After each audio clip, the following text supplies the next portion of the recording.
Na época em que chegou Pedro Álvares Cabral, em 1500, estima-se que os índios brasileiros fossem entre 1 e 5 milhões. Encontraram os tupis-guaranis, que tinham como base principal em sua economia a caça, a pesca, o extratismo e a agricultura. Fixavam-se em vales de rios navegáveis, onde as terras eram férteis, e por cerca de 4 em 4 anos migravam para outra região.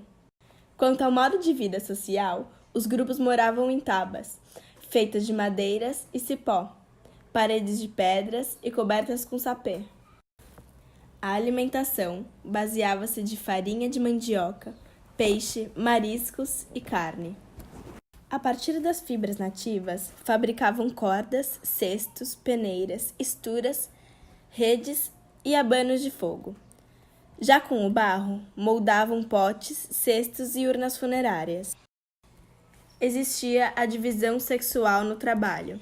Cabia aos homens tarefas de esforço intenso, como o preparo da terra, o cultivo e a construção das ocas e a caça. Além do trabalho natural de dar à luz, as mulheres cuidavam das crianças, semeavam, colhiam, modelavam, teciam, faziam bebidas e cozinhavam. Os casamentos serviam para estabelecer aliança entre as aldeias.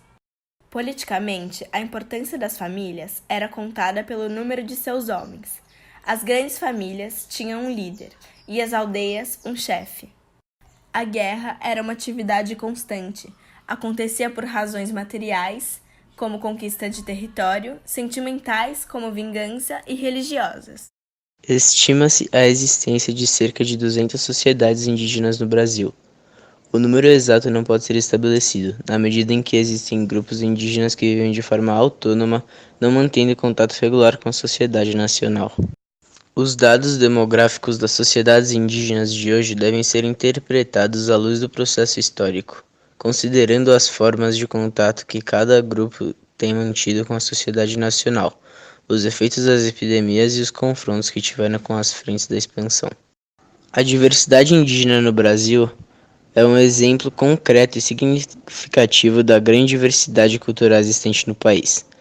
Segundo dados do Censo 2010, atualmente são 817 mil índios, que representam 220 diferentes povos, cerca de 0,4% da população brasileira, e estão distribuídos entre 688 terras indígenas e algumas áreas urbanas.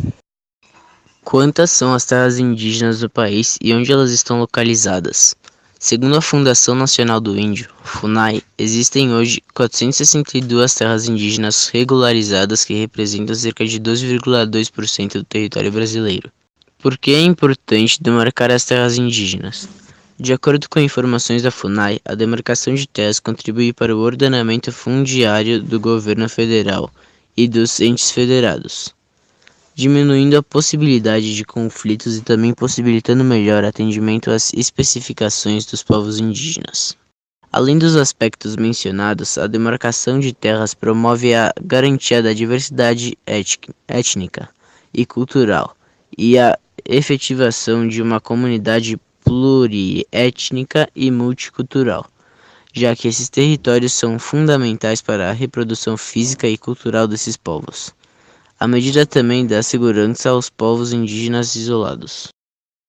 Para antropólogos ouvidos pelo G1, o maior desafio das comunidades indígenas atualmente é conciliar as próprias tradições e rituais com um ambiente cada vez mais moderno. Eles não deixam de ser índios enquanto mantêm o sentimento de pertencer a um grupo e são reconhecidos como integrantes desse povo, mesmo morando em cidades, afirma. Como exemplo, ele explica que um índio que usa relógio não deixa de ser índio, assim como um não índio que usa um cocar não se torna indígena por isso. Aliás, em algumas comunidades, o acesso à tecnologia reforma a manutenção de algumas tradições.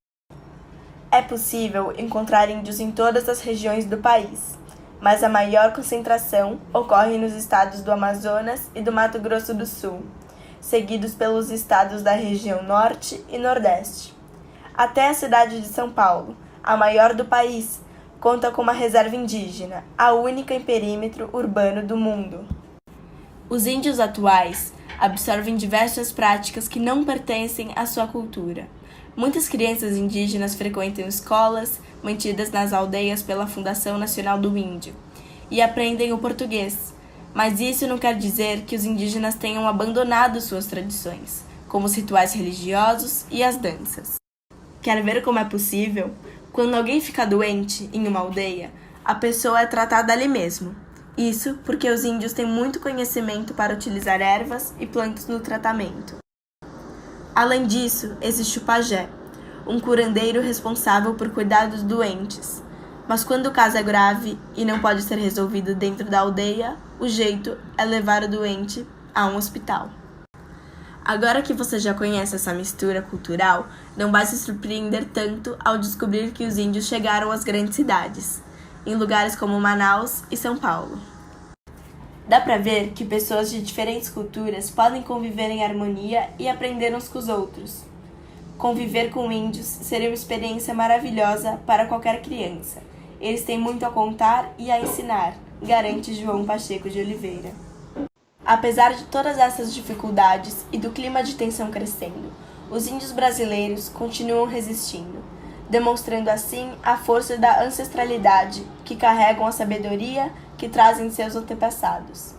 Esta força resulta também do controle direto com os ensinamentos oferecidos ao longo de séculos pela natureza.